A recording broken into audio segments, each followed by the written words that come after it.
السلام عليكم ورحمة الله وبركاته. إخواني وأخواتي في الله أعزني الله وإياكم.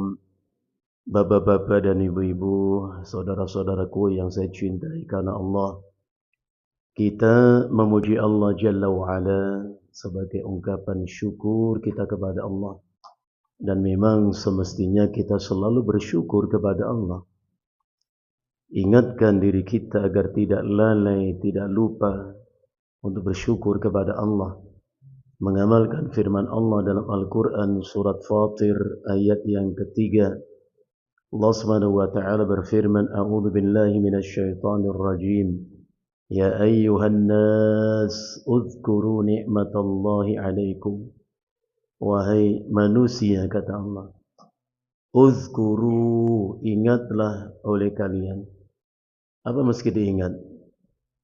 Ni'matallahi 'alaikum, nikmat Allah yang Allah anugerahkan untuk kalian. Subhanallah.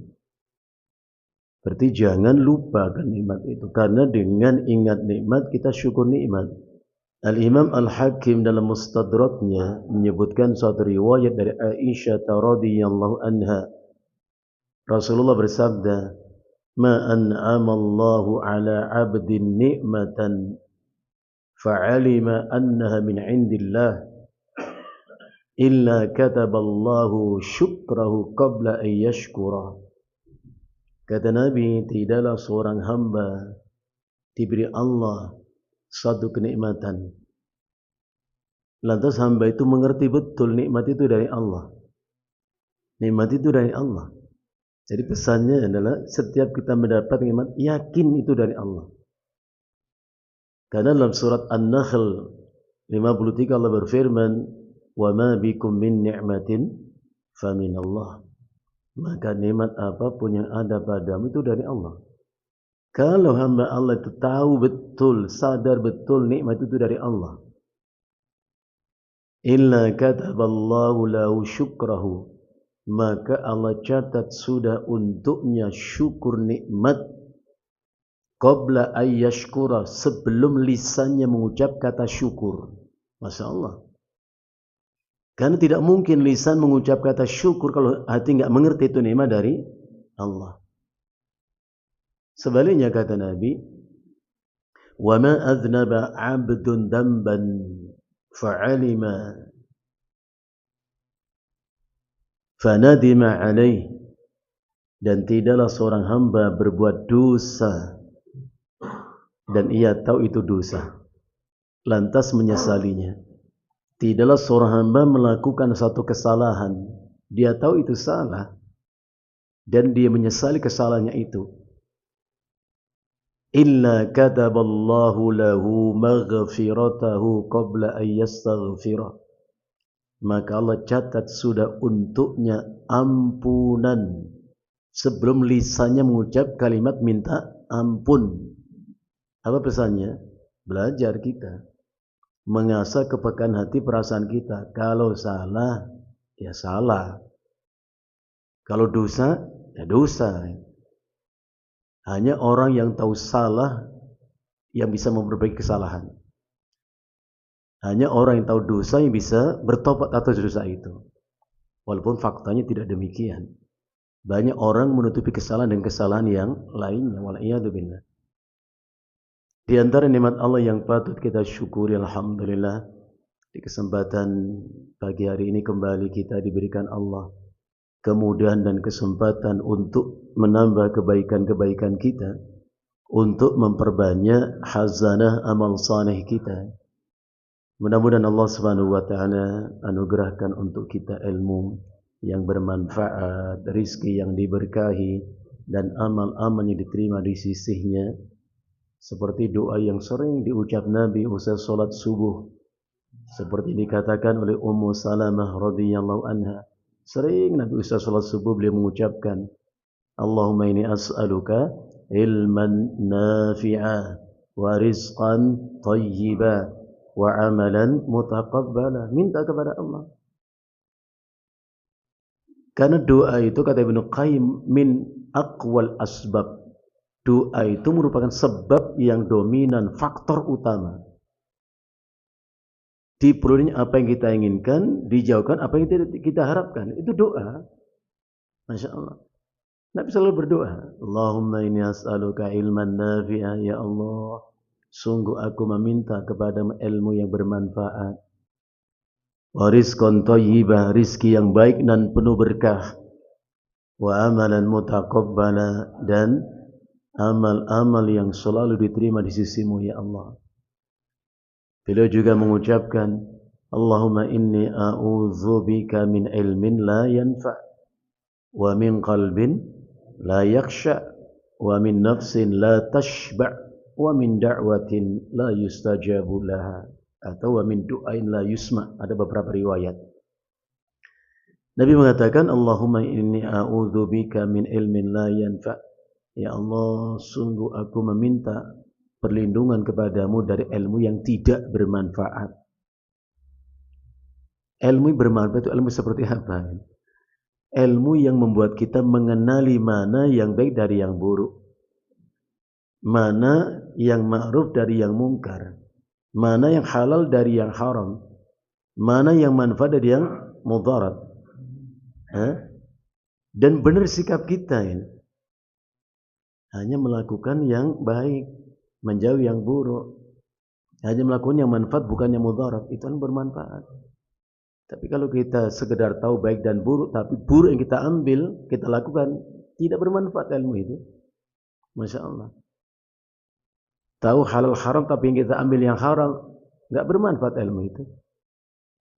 Wa min qalbin la yakhsha', dan aku juga meminta perlindungan kepadamu ya Allah dari hati yang tidak tenang, hati yang selalu dirundung kegelisahan dan kesedihan. Minta kepada Allah tenang, karena tenangnya hati itu min qawaidis sa'adah, min qawamis sa'adah. Itu termasuk penopang utama bahagia itu tenang gitu. Dan bahagia itu Bapak Ibu tidak berarti harus memiliki segalanya. Tidak harus berarti mewujudkan mimpi menjadi nyata. Tidak harus semua yang diangan-angankan ada dalam genggaman tangan, tidak. Bahagia itu apabila kita mampu mensyukuri setiap nikmat yang ada dengan pengertian yakin Allah enggak salah bagi, Allah enggak salah beri. Ya. Syukuri apa yang ada, itulah bahagia sebetulnya. Karena Rasulullah sallallahu alaihi wasallam mengatakan, qad aflaha man aslama, sungguh beruntung, sungguh berbahagia orang yang berserah diri kepada Allah, termasuk menerima ketentuan Allah. Kita kadang-kadang merenung loh Bapak Ibu. Kita suka mengucapkan raditu billahi robba, aku ridho Allah sebagai Rabbku. Kapan kita ridho Allah sebagai Rabb kita? Kalau sehat, kalau kaya, berharta, ridho. Pertanyaannya, kalau Anda sakit, masihkah ridho kepada Allah? Dengan takdir Allah berupa penyakit. Kalau kita jadi orang yang fakir, serba kekurangan, yakin ridho kepada Allah?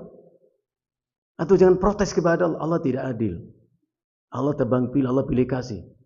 Harusnya ridho.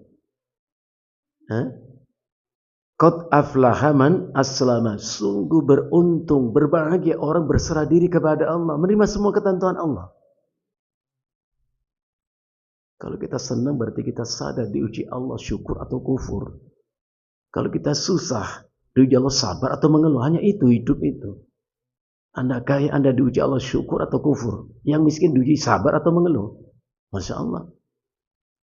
Wa ruziqo kafafan, diberi Allah ya sifat yang kafaf itu merasa cukup. Coba kita merenung.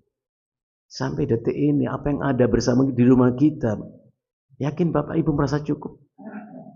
Harusnya merasa cukup. Karena dengan merasa cukup kita bisa bersyukur. Dengan syukur Allah tambah gitu loh. Karena kalau kita nggak merasa cukup, siapa bisa mencukupi kita, siapa? Belajar merasa cukup. Kafaf kifayah itu cukup ini. Wa qanna Allah mimma ada, dan Allah berikan sifat qanaah, ridho dengan apa dan seberapa yang Allah berikan kepada kita. Tenang hati. Jangan dibuat gelisah terus gitu. Mengejar impian, memburu angan untuk apa? Hati nggak tenang. Wa min nafsin la tashba', dan aku meminta perlindungan juga ya Allah dari nafsu, hasrat, keinginan yang tiada berkesudahan. Masya Allah. Dan yang keempat apa kata Nabi?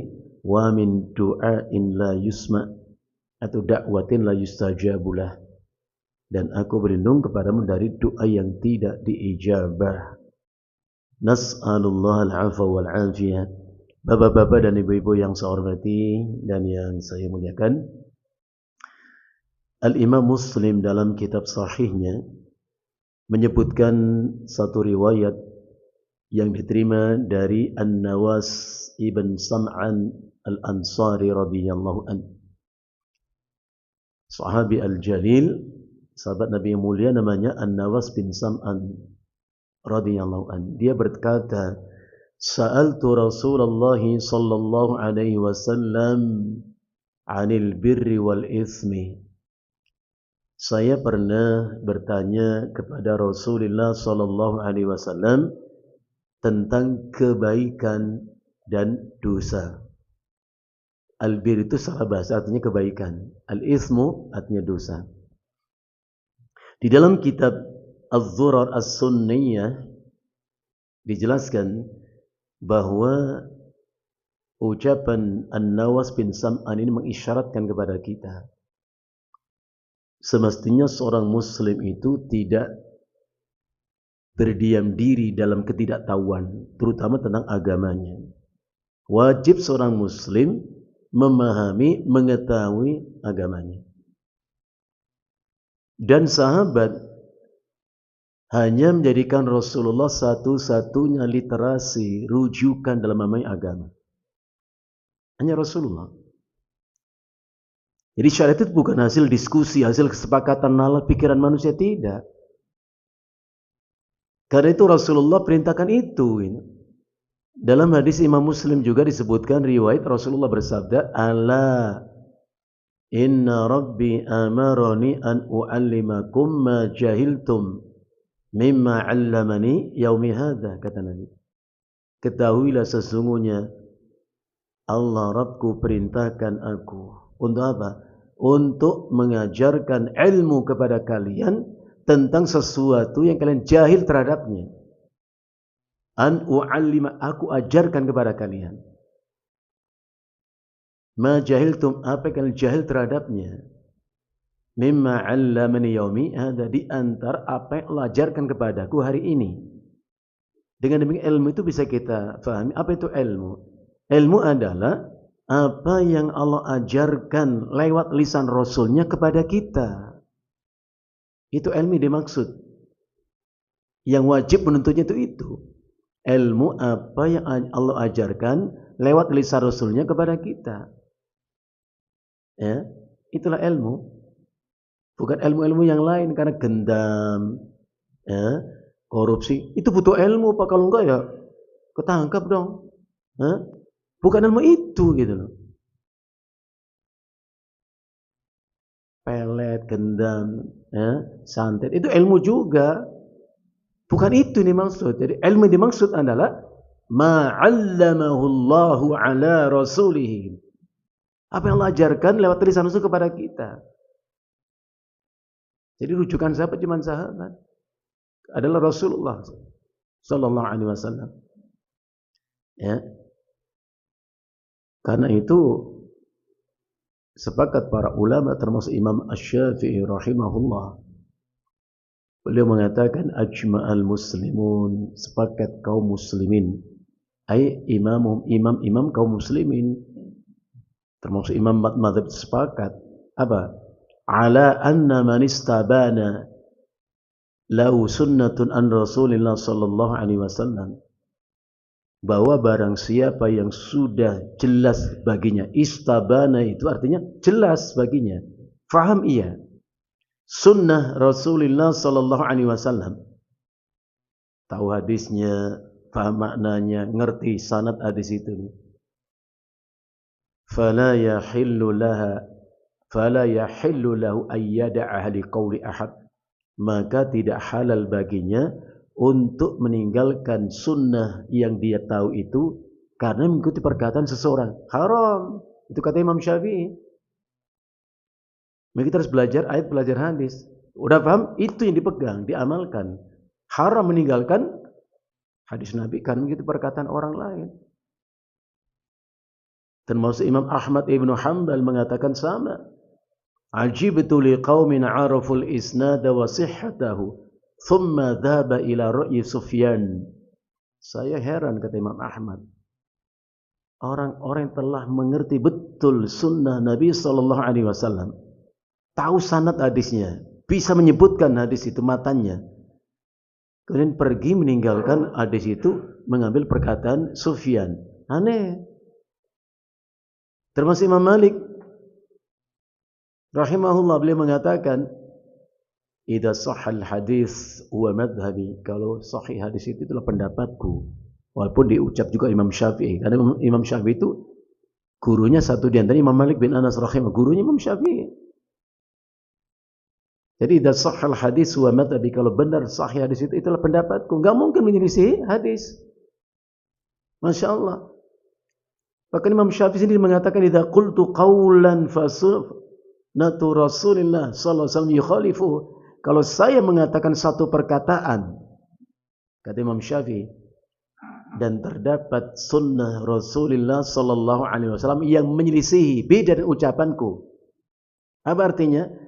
Kalau aku sengaja dan sadar mengatakan perkataan yang berbeda dengan ucapan Nabi, fa'lamu anna aqli qad dhahaba. Ketahuilah akalku sudah hilang. Kata Imam Syafi'i. Nah, begini harus kita paham, kita ingat-ingat. Kalau aku mengatakan perkataan, menyatakan satu pernyataan dan bertolak belakang Al-Quran dan dengan ucapan Nabi, ketahuilah akalku sudah hilang. Maka Ibnu Abbas radhiyallahu anhuma ketika menjelaskan firman Allah surat Al-Hujurat ayat pertama, A'udzubillahi minasyaitonir rajim. Ya ayyuhalladzina amanu la tuqaddimu baina yadayillahi wa rasulih.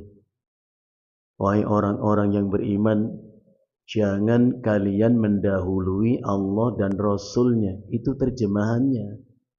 Saya sering ingatkan, terjemahan itu alih bahasa, bukan makna. Beda loh. Jadi translasi hanya terjemahan alih bahasa, bahasa Arab ke dalam bahasa Indonesia. Ya ayyuhalladzina amanu, hai orang-orang yang beriman, la tuqaddimu baina yadayillahi wa rasulih. Jangan kalian mendahului Allah dan Rasulnya. Apa maknanya? Seorang muslim mesti tahu maknanya. Karena khitabnya untuk orang beriman kok. Ibnu Abbas radhiyallahu anhu mengatakan, maksud ayat itu adalah, makna itu adalah la taqulu khilafal kitabi was sunnah. Jangan kalian mengatakan apapun perkataan yang menyelisihi Al-Quran dan Sunnah. Apalagi bicara tentang Islam, tentang akidah, tentang ibadah. Jangan menyelisih Al-Quran dan Sunnah.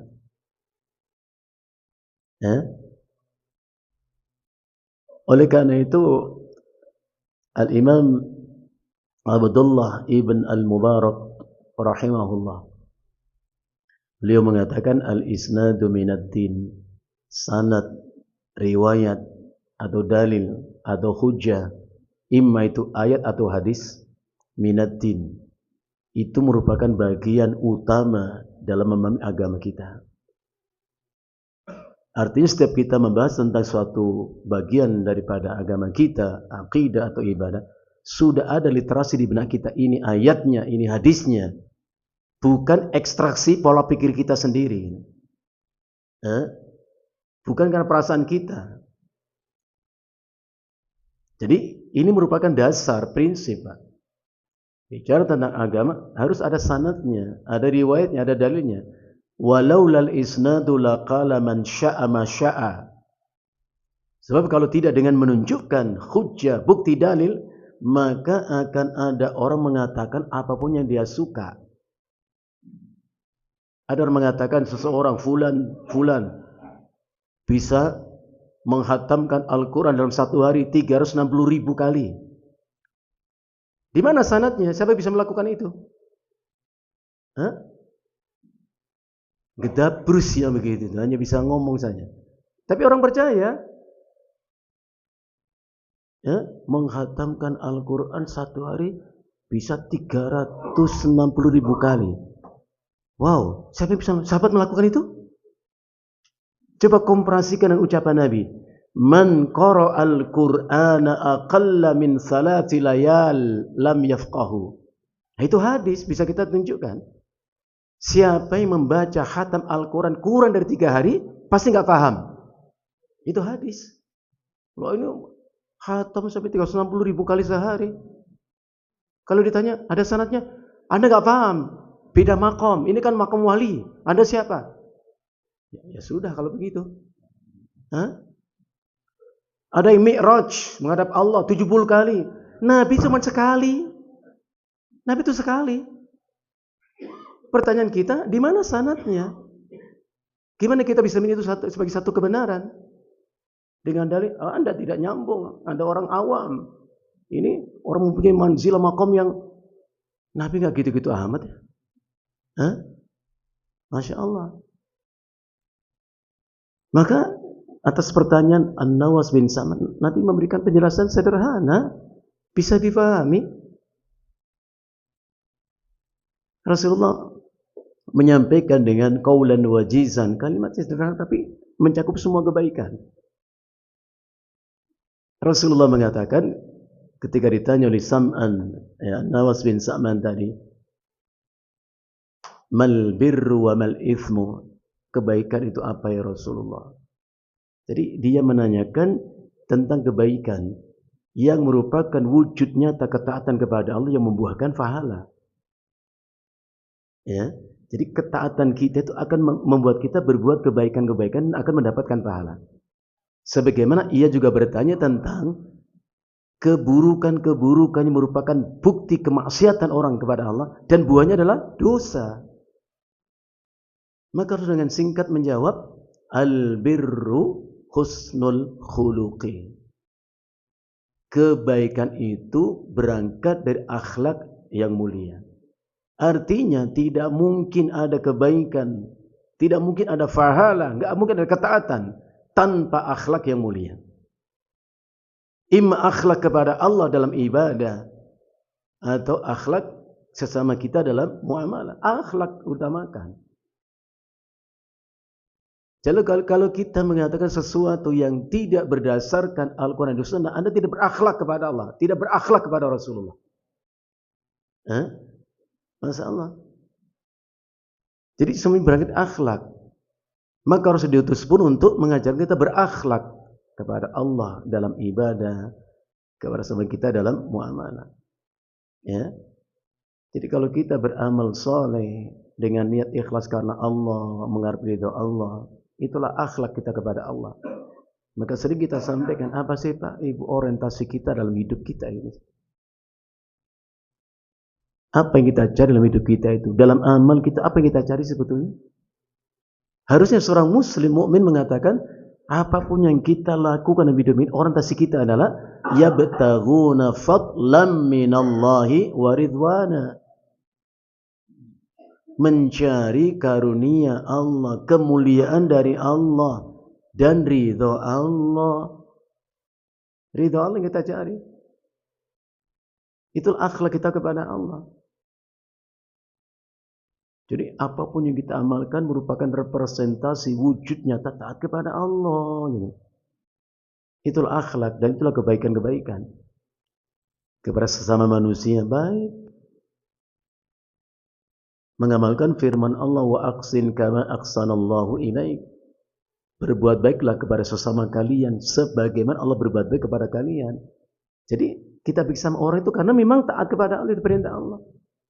Apa itu baik kepada sesama kita? Yang pertama yaitu badlun nada, ingin melakukan yang terbaik untuk orang lain, memberi terbaik. Yang mampu kita lakukan tutur kata, sikap, ingin baik ini. Ya, bukan nuntut orang baik sama kita. Kita ingin berbuat baik sama orang. Kita yang baik saja belum tentu dibalas dengan kebaikan. Maka jangan bertanya, kenapa sih orang itu kok nggak baik sama saya? Kenapa sih tangga itu kok nggak baik sama saya? Nggak usah tanya begitu. Awali kebaikan dari diri kita, mengamalkan perintah Allah. Kita yang baik saja belum tentu dibalas dengan kebaikan oleh orang itu. Coba tengok surat Al-Muzammil. Allah berfirman, wasbir ala ma yakuluna wahjurhum hajran jamila. Kita kadang kenal ayat tapi enggak mencoba untuk memahami ayat dan merefleksikan dalam kehidupan kita. Wasbir ala ma yakulun, sabarlah engkau atas ucapan mereka. Artinya dalam hidup ini terkadang ucapan itu menyakiti perasaan kita, menyinggung perasaan kita. Kita enggak ngomong apa, ngomongin kita. Sabar, kata Allah. Apa itu sabar? Al-Imam Ibnu Qayyim mengatakan as-sabru habsun nafsi 'anil jaza'i wal lisan 'anit tasyakki. Sabar itu tidak menampakkan kegelisahan hati. Secara berlebih dan tidak berlisan dengan keluh kesah. Itulah sabar, perintah Allah. Wahjurhum hajran, tinggalkan mereka dengan baik. Apa maksudnya? Apa maksudnya? Sabarlah atas ucapan mereka dan tinggalkan mereka dengan cara yang baik. Fadilatul Syekh Abu Bakar Jabir Al-Jazairi dalam kitab Aisarut Tafasir, beliau menjelaskan ayat ini. Beliau mengatakan tinggalkan mereka dan hatimu tidak tersimpan sampah kekesalan atas ucapan orang itu. Masya Allah. Kita dimaki-maki orang, dihina orang, kita sabar, enggak membalas dengan keburukan yang sama. Pergi itu di hati kita enggak ada sampah kekesalan atas orang itu. Enggak membalas sih, cuman kesel banget Pak. Nyampe ke rumah, kenapa cemberut gitu Pak? Gimana Papa enggak kesel? Asal ketemu orang itu, dia suka menghina Papa. Kenapa dibawa ke rumah? Sampah kekesalan itu. Kesel sama istri di rumah, sampai ke kantor. Kenapa bro? Cemberut-cemberut begini. Walaupun ada masalah sama istri, ngapain dibawa ke kantor gitu loh. Seneng banget nyimpen sampah gitu loh. Residu, sampah kekesalan. Wah. Gimana Bapak, Ibu selama ini kita ini? Kesel banget, gak hilang-hilang. Udah minta maaf dia, masih gak dimaafkan. Gak semudah itu. Ya ilaha illallah. Kenapa sih begitu Pak? Ihsan itu artinya badrun nada, ini memberikan terbaik. Dia belum minta maaf sudah kita maafkan kok. Mengamalkan firman Allah surat Al-A'raf 199. Khudil afwa. Jadilah kau pemaaf, bukan pemarah, bukan pendendam. Pemaaf. Kalau kita mengatakan udah Pak maafkan, gak semudah itu. Anda ngikuti siapa? Mana ayat ini Anda tempatkan dalam diri kita? Oh disuruh memaafkan kok oleh Allah. Surat An-Nur ayat 22 sama. Falyafu wal yasfahu. Hendaklah mereka itu memaafkan, berlapang dada. Maafkan sudah. Enggak mau memaafkan. Itulah badrun nada, memberikan terbaik. Tutur kata kita, sikap kita. Kita yang baik saja Bapak Ibu belum tentu dibalas orang dengan kebaikan yang sama. Makanya akhlak mulia itu Nabi ajarkan kepada kita 3 kemuliaan kata Nabi. Anda akan mulia dengan 3 ini. Pertama, anta'fu wa man dhalamaka, maafkan orang yang zalim kepadamu, menyakiti, maafkan. Yang kedua, wa antasila man qata'aka, sambung hubungan dengan orang yang memutuskan hubungan denganmu. Itu kemuliaan. Dan ketiga apa? Wa antu'tiya man haramaka, berilah orang tidak ingin memberimu. Berilah orang tidak ingin memberimu. Bahkan Ibnu Abbas itu Bapak Ibu kalau dimaki-maki orang, dicaci maki, beliau diam, didengarkan. Selesai orang itu maki-maki, Ibnu Abbas ngomong sama sahabatnya, Ikrimah namanya. Ya Ikrimah itu orang sudah berhenti maki-maki aku. Coba kau perhatikan hajat kebutuhan apa yang bisa kita bantu dari orang itu. Allahu Akbar. Ini akhlak Pak. Dimaki-maki orang itu mikir memberi gitu. Memberi dalam arti yang benar, bukan kayak orang Betawi, gua beri lu, apa yang ngepel. Gua beri, gua tonjok. Jangan dimaki-maki orang begitu Pak, ya Allah. Ayo, itu orang masih ada beras nggak di rumah ya? Ada minyak, telur, atau gula, kopi, ayo kita bantu. Ini yang benar akhlak. Kita terbalik. Jangan pernah Pak Ibu memberi orang yang memuji-muji kita. Kita suka ngasih orang memuji-muji kita sih. Kenapa?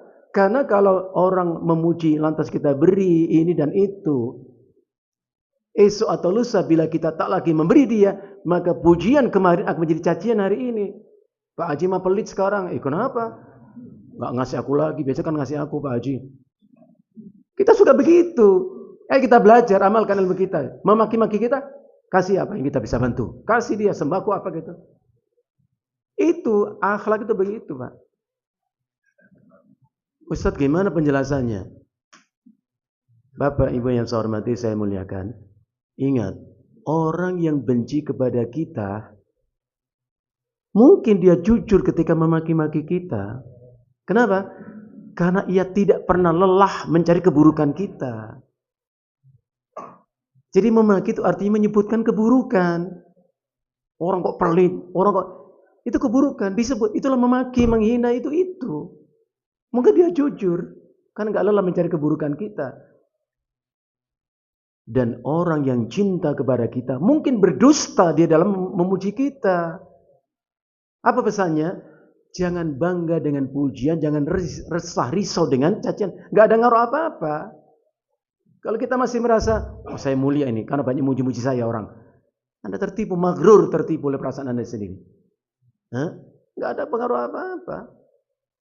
Kita belajar gitu Pak.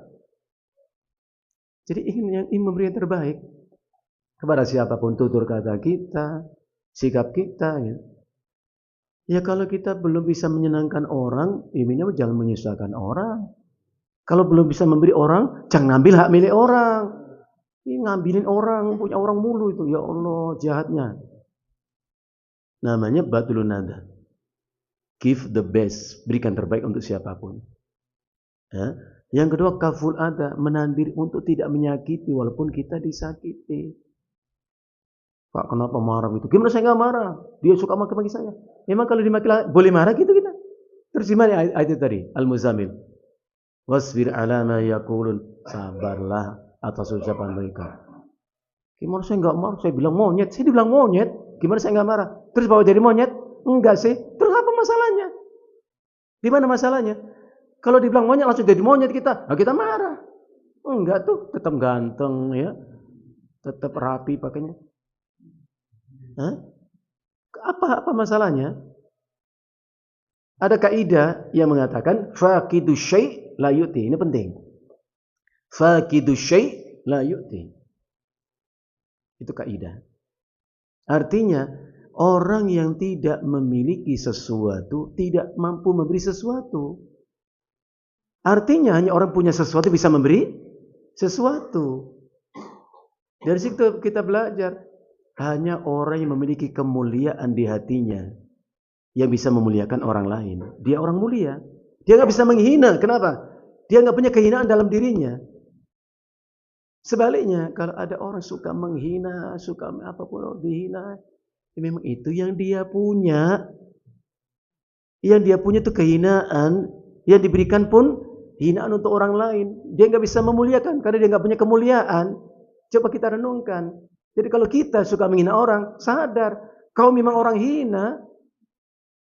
Nggak usah dibantah, renungkan saja. Gitu. Walaupun saya suka maki-maki, hati saya baik, suka maki orang tapi hati saya baik, nggak mungkin. Karena Rasulullah mengatakan itu, la yastaqimu imanu 'abdin hatta yastaqima qalbuhu. Nggak mungkin baik iman orang itu sampai baik hatinya. Nah sekarang ukuran baik hati itu seperti apa? Nabi mengatakan wala yastaqimu qalbu hatta yastaqima lisanu, dan enggak akan mungkin baik hati orang sampai terdengar baik ucapan orang itu. Jadi ucapan kita cermin hati kita. Ya? Masya Allah. Inilah yang disebut dengan al-birru, berangkat berawal dari akhlak yang mulia dengan siapapun. Dan yang ketiga adalah talaqatul wajhi, Baik sama sesama kita itu artinya menampakkan wajah yang berseri. Maksudnya bersahabat, ramah dengan siapapun. Bukan menjadi ancaman bagi orang lain. Kita datang orang ketakutan. Masya Allah, jangan. Yang kedua kata Nabi, beliau mengatakan, wal ismu ma haka fi sadrika. Dan dosa itu apa yang membuat gelisah hatimu. Ukuran dosa itu begitu, Pak.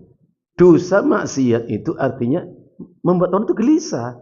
Dengan catatan kalau hati masih sehat. Perlu diingat Al-Imam Ibnu Qayyim Al-Jauziyah dalam kitab Ighatsatul Lahfan min Masayidi Syaitan. Itu kitab yang beliau tulis ya. Ighatsatul Lahfan min Masayidi Syaitan. Beliau mengisyaratkan bahwa banyak orang itu yang mati hatinya sebelum mati jasadnya. Masya Allah. Banyak orang yang kotor jiwanya tak sebersih raganya. Masya Allah. Dan orang itu suka memperhatikan penampilan zahirnya. Oh, penampilannya gagah, pakainya cakep kayak begitu. Tapi hatinya kotor, jiwanya itu kotor. Seperti firman Allah, kalla bal rana ala qulubihim ma kanu yaksibun. Tidak demikian, justru kotor hati mereka karena perbuatan mereka. Ya. Jadi Ibnu Qayyim mengatakan ada orang yang sudah mati hatinya sebelum mati raganya. Ada orang yang kotor jiwanya tidak sebersih raganya. Gimana cara mengenali hati yang kotor bahkan mati tadi? Karena mungkin orang mengatakan saya berbuat maksiat tapi saya tenang, nggak ada gelisah di hati saya. Nabi mengatakan al-ismu ma haka fi sadrika. Dosa itu menggelisahkan hatimu. Kalau ada mengatakan saya biasa tuh nggak gelisah kalau berbuat dosa, enggak. Hatimu bermasalah. Maka Ibnu Qayyim mengatakan untuk mengidentifikasi mengenai hati yang mati bukan orangnya, Pak. Kayak firman Allah itu loh, Pak. Allah berfirman la ta'mal absar. Yang buta itu bukan mata mereka, melek dua mata mereka. Walakin ta'mal qulubul lati fis sudur. Yang buta itu hati mereka. Masya Allah. Nah, untuk mengenal hati yang sudah mati kata beliau, annahu la yash'uru bi alami jarahatil ma'asi. Jelas itu kata Ibnu Qayyim. Hati yang sudah mati adalah hati yang tak lagi bisa merasakan sakit dan perihnya sayatan luka akibat perbuatan maksiat. Apa artinya? Apa pesan beliau? Semua jenis kemaksiatan dosa itu menyayat luka hati, melukai hati, sakit hati ini Pak harusnya. Supaya lebih gampang dipahami. Kalau kita masih sehat, hidup seperti ini Pak. Tangan kita tergoles luka, nyangkut, duri, sobek Pak. Berdarah, perih pasti. Kita nyari obat. Tapi kalau orang sudah meninggal, udah mati, diotopsi Pak, dibedah tubuhnya. Sakit atau tidak? Nggak ada rasanya. Udah mati kok. Subhanallah. Jadi jangan dibantah. Dosa itu apa yang membuat gelisah hatimu? Resah hatimu? Enggak, saya tenang biasa. La ilaha illallah. Ragamu memang masih hidup ya. Jangan hati sudah mati nih. Enggak punya kepekaan rasa. Dan yang menarik untuk kita pahami berikutnya adalah di antara sekian banyak dosa-dosa, maksiat-maksiat yang paling menggelisahkan hati adalah berdusta dan berbohong.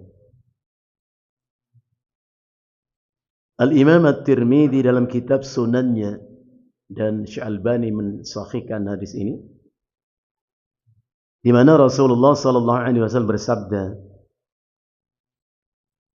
"Fa inna as-sidqa tuma'ninatun wa innal kadhiba raibatun."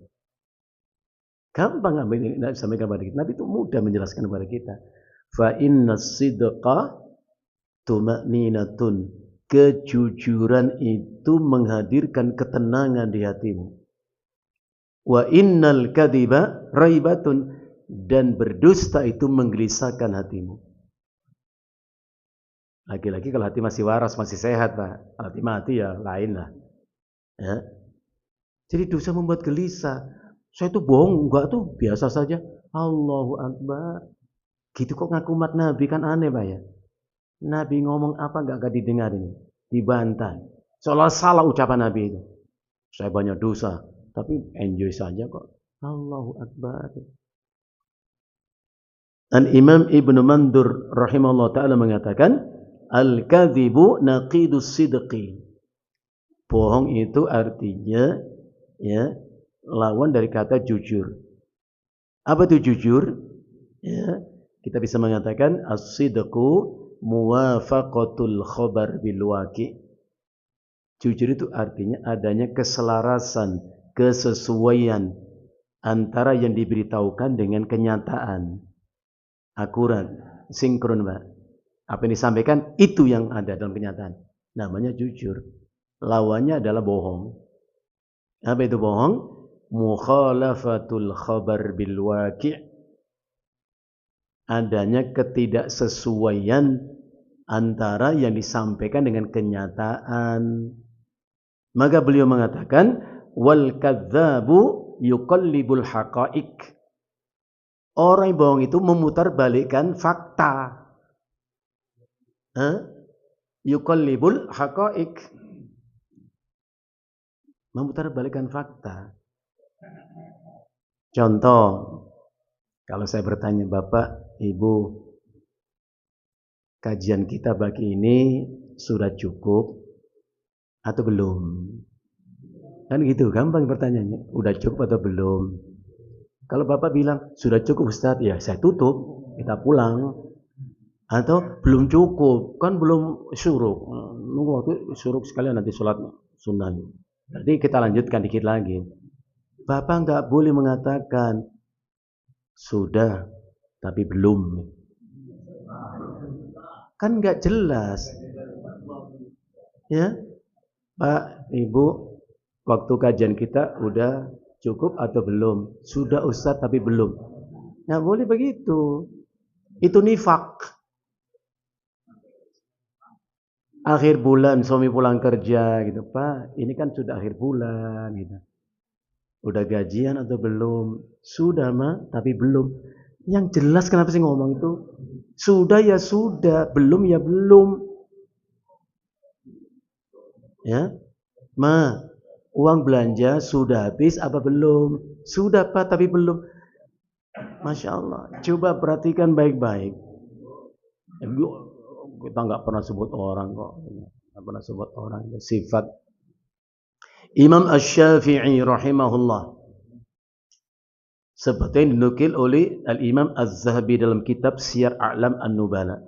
Nah, kita itu senang ngaji kitab saja, banyak ilmu, kita ambil ilmu, nggak usah mikirin orang gitu. Kita bukan pengamat kok gitu. Ya. Imam Syafi'i seperti yang dinukil oleh Imam Az-Zahabi dalam kitab Siyar A'lam An-Nubala. Beliau mengatakan apa? Alatur riyasati khamsun. Jelas kata Imam Syafi'i. Alat modal riyasa itu kekuasaan. Jabatan, Pak. Riyasa itu kedudukan. Orangnya disebut dengan rois. Ya, rois itu orangnya.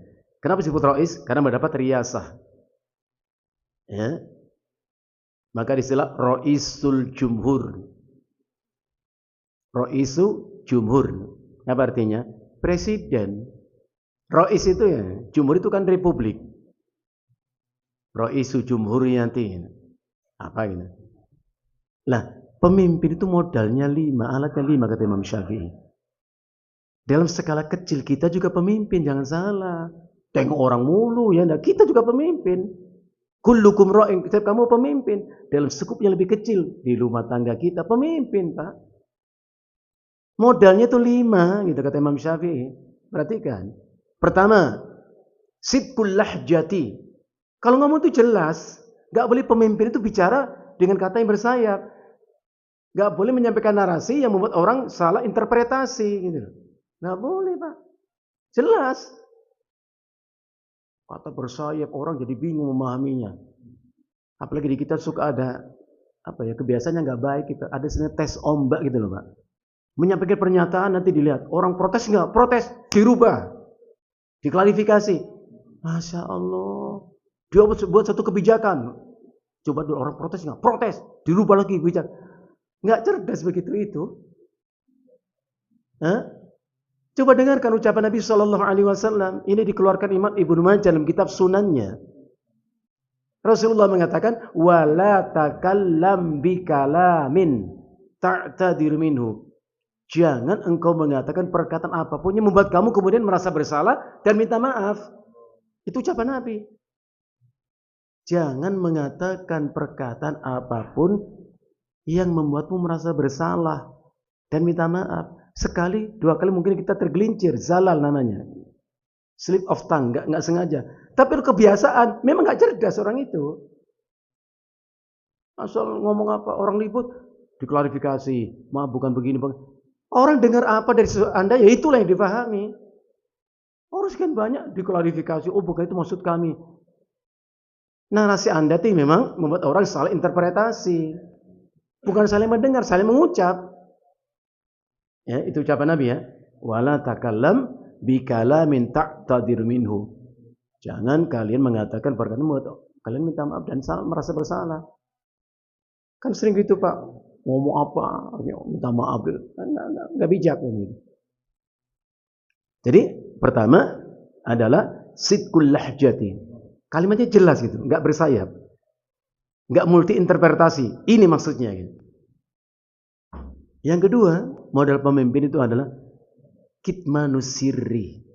Kitmanus sirri, mampu menjaga rahasia. Semua kita punya rahasia. Bisa keburukan akhlak kita atau perbuatan kita, ucapan kita. Maka ulama mengatakan sirruka asiruka. Idza asyartau sirta asirahu. Apa maknanya Pak? Sirruka asiruka. Idza asyartahu sirta asirahu. Artinya rahasiamu itu adalah ibarat tawanan bagimu. Kalau kau sudah melepaskan tawanan, kau menjadi tawanan rahasiamu itu. Semua kita punya rahasia. Masa lalu kita itu nggak ada yang tahu kecuali kita, Pak. Jangan kita ungkapkan ke orang lain, akan disandra oleh orang lain. Maka banyak pemimpin tersandra oleh rahasia dia di tangan orang lain. Macam-macam gua bongkar rahasiamu. Jadi nggak bisa ngomong apa-apa. Karena rahasia sudah di tangan orang lain. Nggak berkutik, sudah tersandra oleh orang lain dengan rahasia itu. Jangan. Semua kita punya rahasia. Ya. Dan nggak perlu diungkap. Asal kita ingat itu, kita istighfar minta ampun kepada Allah. Jadi makanya gini, Rasulullah perintahkan kita apa? Ibki ala khati'atika. Itu rahasia. Tangisilah kesalahan dan dosamu. Perintahnya apa? Kau cari dosa dan salahmu. Asal kau ingat, istighfar, kebaikan buat kita, pahala buat kita. Bukan nyari keburukan orang lain. Dan kau usah dikasih tahu. Contoh, Abdullah bin Mas'ud satu hari datang menghadap Nabi SAW dengan kegelisahan hati, Pak. Sedih hatinya. Dia bertanya kepada Nabi, ya Rasulullah, anu'khadu bima amilna fil jahiliyati? Wahai Rasulullah, apakah kami ini akan diadab oleh Allah karena perbuatan kami di masa jahiliyah? Dia sadar. Dan yang menarik, Rasulullah nggak mengatakan, emang apa dulu yang kamu lakukan? Enggak usah ngorek urusan orang. Rahasia. Dikorek ini. Tahu nggak saya dulu siapa? Saya dulu kalau main judi itu bukan di sini Pak, di luar negeri, di Singapura, di Hong Kong, di mana? Ngapain diceritain? Keburukan itu close, tutup. Close case ini. Tutup rahasia. Udah masa lalu. Asal kita ingat, menguatkan tobat kita kepada Allah. Ya Rasulullah, apakah kami akan diadab oleh Allah karena perbuatan masa lalu di masa jahiliyah? Itu yang menggelait di hati Abdullah. Maka Rasulullah mengatakan, man aqsana minkum fil Islam fala yu'khadhu bima amila fil jahiliyah. Siapa yang baik setelah dia Islam, maka tidak diadab dengan masa lalunya. Jadi Islam orang itu merubah karakter, sifat dan perilakunya dirubah. Nah, itu orang baik. Dan Allah katakan seperti itu. Aqimis salata tarafayin nahari wa zulafan minal lain. Innal hasanati yudhibna as-sayyi'at wa dzalika dzikra lidzakirin. Dirikanlah salat di dua tepi siang hari dan sebagian waktu malam. Sesungguhnya kebaikan itu menghapuskan keburukan. Itulah pelajaran bagi orang ngambil pelajaran, peringatan bagi mau diingatkan. Semua punya masa lalu, Pak. Termasuk firman Allah surat Al-Furqan 70. Illa man taba wa amana wa amila amalan salihah. Kecuali orang bertobat. Tobat itu meninggalkan perbuatan dosa itu, dia menyesali dan tidak mengulangi, tapi masih ingat. Ya, masih ingat dia perbuatan dosanya itu. Asal ingat dia menangis, dia tobat kepada Allah. Siapa yang bertobat kemudian dikuatkan imannya dan diperbanyak amal salihnya, apa berita gembiranya? Allah berfirman, ulaika yubattilullahu sayyi'atihim hasanah. Allah ganti keburukan mereka masa lalu dengan kebaikannya hari ini. Masya Allah. Ya. Kalau Bapak Ibu perhatikan siapa sih Fudail bin Iyad itu kan luar biasa amal buruknya. Qati'ut thariq, pembegal, tapi beliau tobat, baik banget. Sehingga menjadi ulama yang terkenal itu. Ilmunya diambil banyak ulama kemudian. Jadi nggak bisa tengok masa lalu, itu rahasia, udah. Ya tutup saja udah. Tapi kata Nabi, wa man asa'a fil Islam, siapa yang masih berbuat keburukan setelah dia Islam. Artinya Islam dia nggak berubah karakter, nggak berubah sifat perilakunya. Fayu'khadu bima fil Islam wa fil jahiliyah, maka akan diazab ia dengan perbuatan buruk semasa Islam dan semasa jahiliyah. Pelajaran kita mau berubah tidak? Kita ngaji belajar ilmu seperti ini ayat, ini hadis, itu berubah karakter atau tidak? Maka sering kita ingatkan, belajar itu artinya mencoba untuk memahami, bukan menyisihi. Jadi dibacakan ayat, coba pahami betul, bukan diselisihi. Karena kita itu tapi pakai ukuran nalar perasaan dia. Masya Allah. Membaca hadis pahami, jadikan sebagai track alur jalan hidup kita, bukan dibantah. Nah, gitu. Itu yang kedua. Yang ketiga kata Imam Syafi'i, model pemimpin itu adalah al-wafa bil ahdi, memenuhi janji. Jangan tebar janji. Janjinya manisnya bak madu itu, tapi faktanya pahit sepahit empedu. Jangan, Pak. Jangan pernah berjanji kalau Anda tidak mampu memenuhi janji itu. Senang manis-manis kata. Pertanyaan, kalau kita berjanji kepada seseorang, bahkan kepada istri atau anak kita atau suami, terus orang kita janjikan itu lupa, Pak, lupa akan janji kita. Pertanyaan sederhana, masih wajib kita memenuhi janji kita? Toh orang-orang lupa kok. Masih wajib atau tidak? Wajib, karena Allah berfirman, wa aufu bil ahdi, penuhi janjimu. Innal ahda kana anu mas'ulah. Janji itu diminta pertanggungjawaban. Apalagi dijanjikan banyak manusia. Loh, udah banyak dijanjikan, ditagih tagih lagi. Mana janjinya? Mana janjinya? Lebih harus dipenuhi lagi, Pak. Yang lupa saja tetap kita penuhi janji kita. Nanti kalau Bapak janji, ingat baik-baik, catat baik-baik ini. Diingetin, Pak, kapan dong, kan Bapak pernah janji sama aku ini. Kapan Bapak janji? Tuh lihatin modelnya macam gitu. Sering tebar janji. Lupa diingetin, masih lupa. Dasar pelupa kita ini. Yang keempat kata Imam Syafi'i, perhatikan, model pemimpin, penguasa, maksud kita di rumah tangga kita adalah ibtida'un nasihah. Awali dengan nasihat, inginkan kebaikan kepada siapapun. Persuasif harusnya, bukan represif. Pemimpin kok represif? Dikritik, ditulis keburukannya, marah dia. Enggak, bukan represif. Persuasif, ingin kebaikan dari siapapun. Memang pemimpin itu punya kekuasaan otoritas, tapi bukan semena-mena. Coba tengok Umar bin Khattab radhiyallahu an, Amirul Mukminin. Beliau mengatakan apa?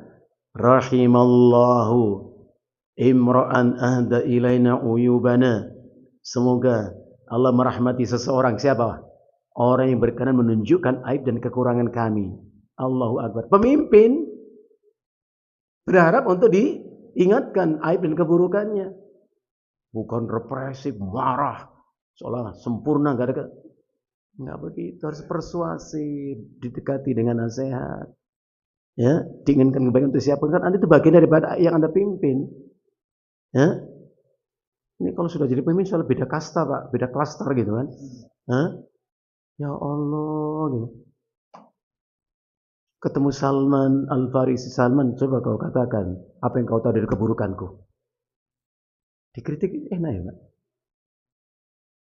Umar sampai kepadaku berita bahwa kalau kau makan itu selalu mengumpulkan 2 macam lauk dalam satu hidangan. Coba perhatikan. Pemimpin makan 2 macam lauk, aib itu kalau pemimpin sadar. Kenapa? Karena di sana orang nggak tahu makan apa. Mungkin nggak ada yang dimakan. Subhanallah. Jangan lupa ucapan Nabi Shallallahu Alaihi Wasallam, "Laisal mu'min alladhi yabitu syab'ana wa jaru ja'yun bijambihi." Bukan orang yang beriman yang tidur malam dengan kenyang perutnya, sementara tetangganya lapar nggak ada yang dimakan. Bukan orang beriman. Nggak usah dibantah. Apa urusannya tetangga? Bukan saudara. Itu Nabi ngatakan begitu. Jadi kalau bapak sama istri sama keluarga jalan-jalan nyari makanan restoran di mana, ada orang kelaparan di pinggir jalan, dosa kita karena itu. Jangan dibilang apa urusannya. Mereka orang miskin, malas kerja. Jangan macam-macam narasi kita. Nggak cukup dengan ucapan Nabi itu. Dalam hadis yang dikeluarkan Imam At-Tabarani dalam kitab Al-Mu'jamnya, Rasulullah mengatakan, "Inna Allah faradu ala aghniya'il muslimina fi amwalihim bi qadri alladhi yasau fuqara'ahum." Allah telah mewajibkan atas orang kaya di antara kaum muslimin kewajiban berkaitan harta mereka untuk diberikan kepada fakir miskin dengan kadar yang cukup mengcover kebutuhan mereka. Maka contoh Umar mengatakan, "Idza ataitum fa'aghnu." Kalau kamu memberi, bikin orang itu cukup dengan pemberianmu, bikin cukup. Artinya begini, Bu, maaf, Bapak, maaf, sini ada rezeki untuk Bapak. Makasih Pak Haji, senang dia terima saudara kita. Bapak tanyakan, sebentar, apa Pak Haji? Cukup enggak? Emang apa? Ya kalau kurang saya tambah. Itu kata Umar, cuman Bapak nggak usah tanya, emang Ustadz begitu? Saya juga masih mikir gimana cara prakteknya gitu loh. Ilmu saya ngerti sampai kepada kita. Kalau kau memberi, bikin orang cukup dengan pemberianmu. Nah, prakteknya dengan keluarga kita saja dulu sama istri. Ma, ini mau belanja. Makasih Pak, senang istri. Ntar dulu. Apa? Cukup enggak? Emang apa? Kalau kurang saya tambah Pak. Ma, praktekkan coba. Bapak pasti takut. Istri pasti ngomong kurang. Emang kenapa? Berarti harus kita punya lebih uang itu. Jangan gak punya uang. Harus kita pegang uang Pak. Ya gak apa-apa. Kita mampu menambah kok. Anak-anak kita, Pak minta uang jajan. Berapa sayang? Sini. Ya, makasih Pak. Ntar dulu main lari aja. Cukup enggak nak? Kenapa Pak? Loh kalau kurang Papa tambah. Aduh bagus Pak. Itu Papa siapa sih kok hebat banget itu? Hah? Ayahnya siapa bikin itu? Belajar gitu Pak. Mengamalkan ucapan Umar tadi. Ya Allah. Apalagi Salman yang kau tahu? Kau punya 2 jubah kan? Kata Salman. Kau pakai siang 1, malam 1. Pemimpin punya 2 jubah Pak. Aib. Di dosa banyak orang telanjang kau punya pakaian. Maka Rasulullah mengatakan, "Walayyajhadal fuqara idza ja'u au aru." Artinya apa? Tidaklah orang-orang fakir miskin itu sengsara dan menderita ketika mereka lapar, nggak ada makanan untuk mereka, telanjang punya pakaian untuk mereka. Kenapa itu terjadi? Jangan dibilang malas kerja, bukan. Rasulullah mengatakan, illa bima yasna'u aghniyam. Itu karena kelakuan orang kaya-kaya itu. Nggak mau berbagi. Masya Allah. Ini ilmu baru kita ambil, kita pahami. Perang-perang kita praktekkan. Gitu. Memberi asal. Ma, ini mau belanja 50.000, 20.000. Cukup-cukupin. Gimana ceritanya cukup sih Pak? Jelaskan. Pelit banget sih Papa ya. Hah? Cukup ini nggak pasti nggak cukup. Gimana ceritanya? Ya? Kasih lebih, bisa nabung, bisa nyimpan. Ya? Maaf Pak, uangnya belanja masih ada kemarin, nggak usah dikasih lagi. Nggak apa-apa kita kasih.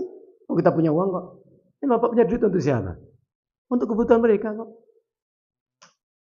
Kepada Sa'ad bin Abi Waqqas Rasulullah mengatakan, tidaklah engkau mencari nafkah, kau penuhi dengannya kebutuhan istrimu, dapat pahala. Itu motivasi kita. Ya, innaka lan tunfiqa nafaqatan tabtaghi biwajhi illa ujirta biha. Jadi lelahnya seorang suami mencari nafkah untuk kebutuhan istri itu berpahala, Pak. Jangan terbalik. Minta uang mulu. Tahu nggak yang kerja capek tahu?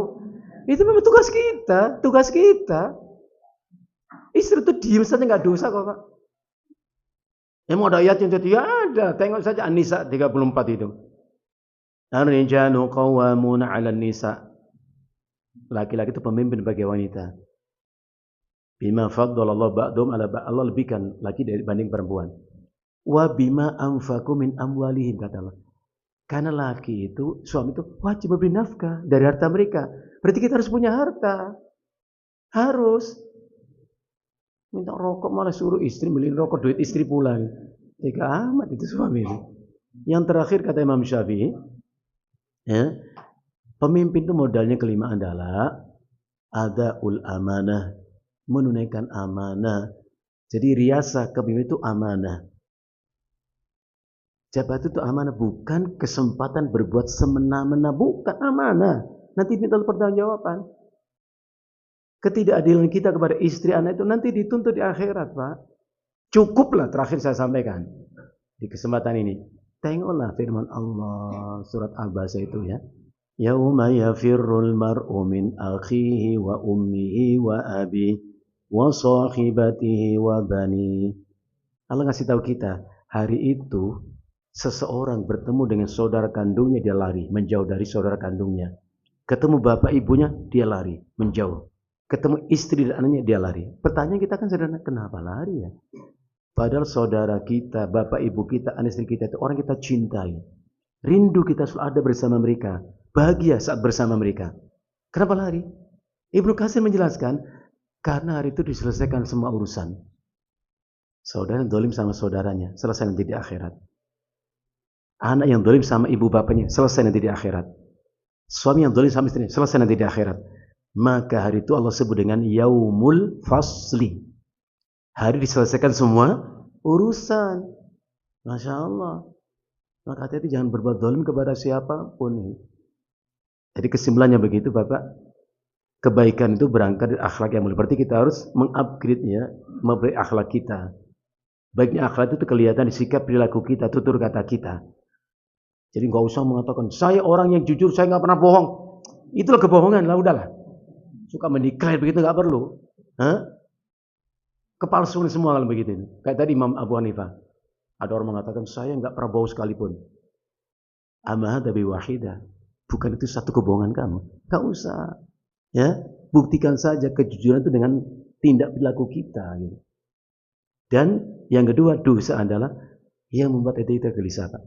Kita asah berbuat salah, dosa dengan siapapun pasti nggak nyaman. Hanya kita minta maaf, taubat kepada Allah, itulah yang hebat. Jangan saya banyak dosa tapi tenang saja di saya itu nggak ada masalah, mati itu hati itu. Saya kira ini Bapak Ibu yang bisa kita antarkan pada kesempatan yang berbahagia ini. Mudah-mudahan cukup bisa membuat kita merenung. Ya, inilah kesempatan kita. Nas'alul afwa wal afiyah. Sallallahu ala nabiyyina Muhammadin wa ala alihi wasallam.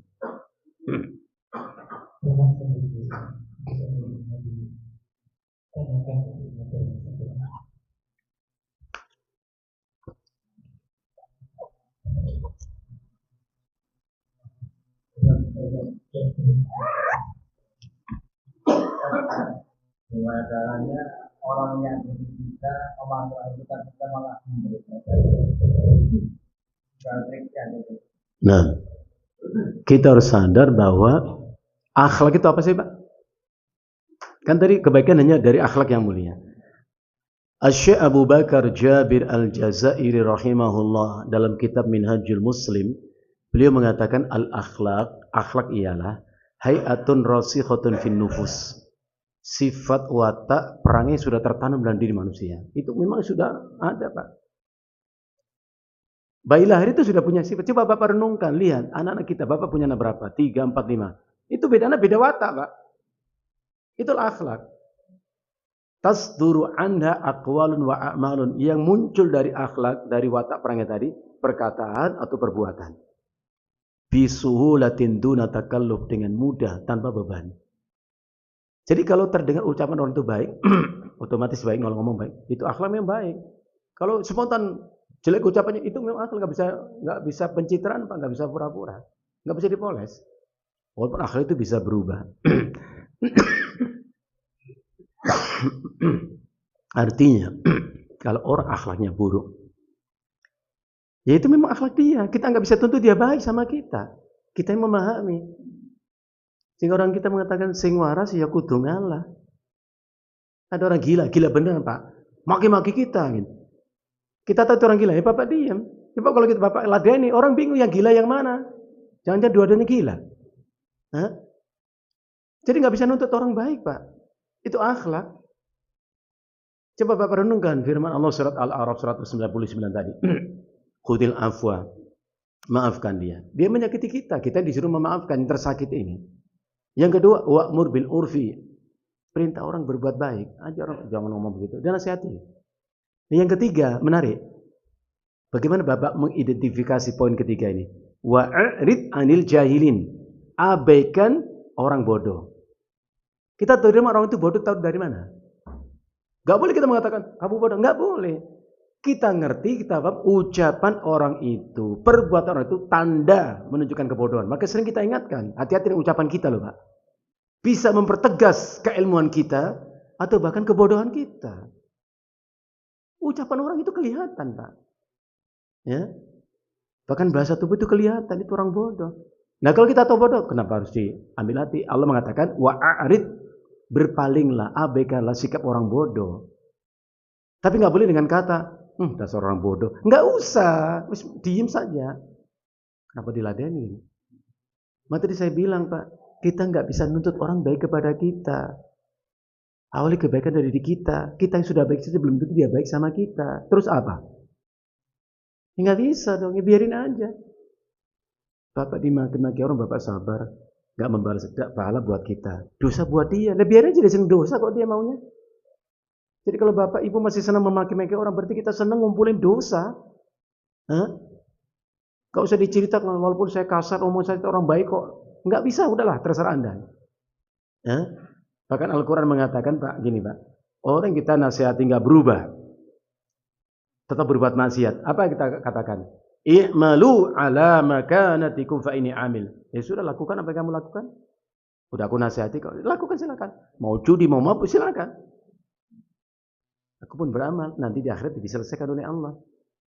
Maka jangan ambisi, dia harus berubah seperti saya. Ya nggak bisa.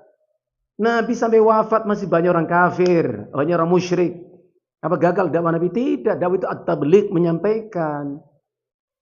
Jadi Bapak kalau nasihat orang, dia nggak dengar, nggak usah nesu, nggak usah marah. Tugas kita hanya menyampaikan. Ma'ala rasulin illal balagul mubin. Rasul kami tugasnya menyampaikan dengan jelas. Udah jelas disampaikan, nggak mau terima, ya sudah. Jadi jangan nuntut orang, kita yang harus bersikap dengan baik, benar itu tadi.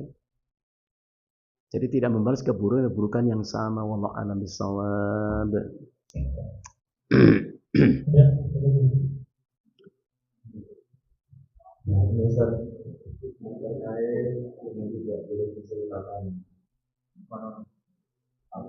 Rahasia. Nah. Kadang-kadang kan ada semacam apa ya, kisah kehidupan orang yang sudah obat dan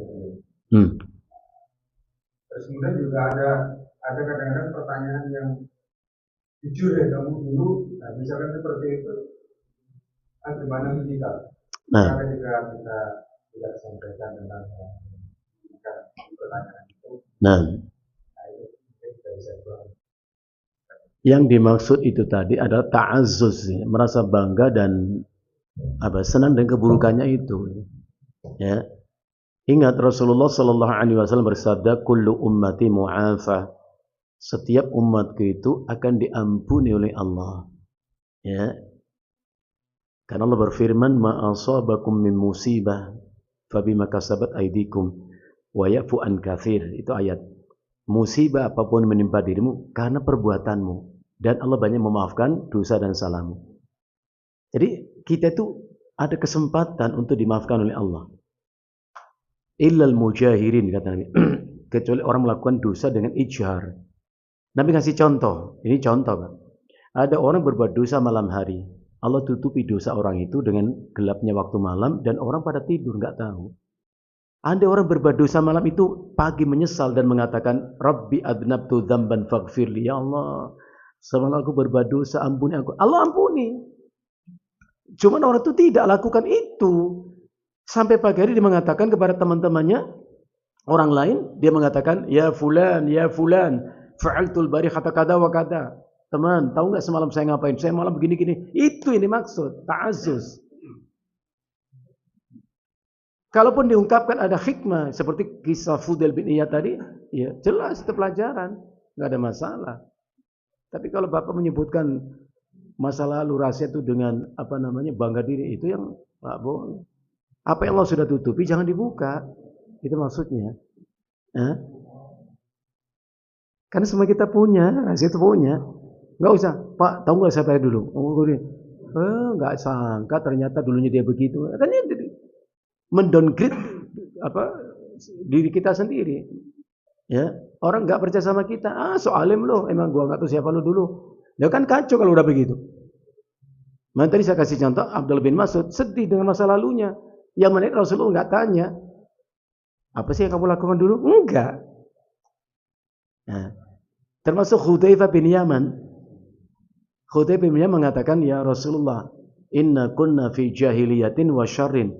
Dulu kami di masa jahiliyah banyak berbuat keburukan. Nabi nggak tanya, nggak diungkit. Apa sih keburukanmu? Enggak. Ya. Jadi, kalaupun menyebutkan hikmahnya nggak ada masalah. Tapi kalau kita mengatakan, saya dulu gini, sekarang alhamdulillah sudah tobat. Sok tobat. Benar tobatnya itu? Nggak boleh. Jadi, kalau kita ingat apa yang kita lakukan dahulu, itu sekarang kalau ingat, pasti menyesal, nangis. Itu tadi dalilnya Rasul mengatakan, ibki ala khati'atika. Tangisilah kesalahanmu. Nggak usah diceritakan apa kesalahan kita. Dan nggak usah pengen tahu, Pak. Ada teman di masjid, ya. Diam, istighfar, astagfirullahaladzim sambil menangis. Nah kita obat nih. Ya nggak usah gitu kali. Nggak usah ikut pengen tahu urusan orang aja. Emang lu dosa apa sih? Dosanya sampai gitu banget nangisnya. Nggak usah, Pak. Pengen tahu banget sama urusan orang ya. Jadi kalau ada maslahat, manfaat, insya Allah nggak ada masalah. Karena banyak ulama pun jujur mengatakan itu. Tapi kalaupun nggak ada faedahnya, untuk apa diberitahukan? Bukan kita menafikan keburukan kita. Bukan kita munafik. Kita sadar ada dosa kita, salah kita, rahasia kita. Tapi kalau kita expose nanti nggak ada faedah apa-apa, kecuali semakin nampak hina kita. Untuk apa? Jangan salah Pak, nanti munafik, nggak ngakui dosanya. Ngaku sama Allah, dosa sama Allah, ngapain ngaku sama situ ya enggak? Dosa saya itu kepada Allah, misalnya nggak sholat atau apa, ya sudah. Oh sekarang rajin sholat Pak, begitu. Ya Allah nikmat ternyata sholat, ya kenapa saya dulu nggak dari dulu saya sholat begini, enak, tenang hati saya dalam sholat. Nah, kita dengan Allah Pak. Nggak usah sombong, Pak. Saya sekarang kalau sholat tenang hati saya Pak. Kenapa sih ceritain begitu itu loh? Udah nikmati saja. Maka saya juga mengatakan Pak. Orang kan suka ini Pak, kirim foto, kirim video, di-upload di status sosialnya. Saya bilang, bahagia itu apa yang kau rasakan di hatimu. Bukan yang kau pampang di status sosialmu ini. Senyum sama suami, sama istri gitu kan. Pak itu cerai dia, ini mana bahagiamu? Biarkan di hati kita bahagia itu. Cari kebahagiaan di hati kita, bukan kita pajang di status sosial kita. Orang bikin iri sama kita, belum tentu kita bahagia Pak. Mohon maaf, Bapak mobilnya ada tulisan, copot deh Pak. Happy family. Ngapain ngasih tahu orang sih kalau Anda bahagia? Yakin bahagia? Orang di mobil dami aja nggak tegur sapa kok. So bahagia. Biarkan di hati kita rasakan Pak. Ya, sombong banget. Ada gambar orang-orang api, umi apa, gua foto Pak gitu loh. Untuk apa gitu loh. Termasuk Bapak tulis itu. Hadza min fadli rabbi. Copot deh Pak. Takutnya sombong kita. Hadza min fadli rabbi. Mobil ini anugerah Allah untukku. Itu artinya. Ya. Tapi lupa kalimat berikutnya. Lihat luani itu lupa dia. Mobil mewah azan nggak berhenti di masjid Pak. Terus saja. sombong itu, cabut dah itu tulisan itu. Ya. Kasihan orang lain, bapak punya mobil enak ya, ini anugerah untukku, aku nggak punya mobil, ditempel di mana itu, dijidat ini. Atau min fadil Rabbi. Janganlah berlebihan kalau begitu Pak. Ini Ustadz yang bisa kita antarkan.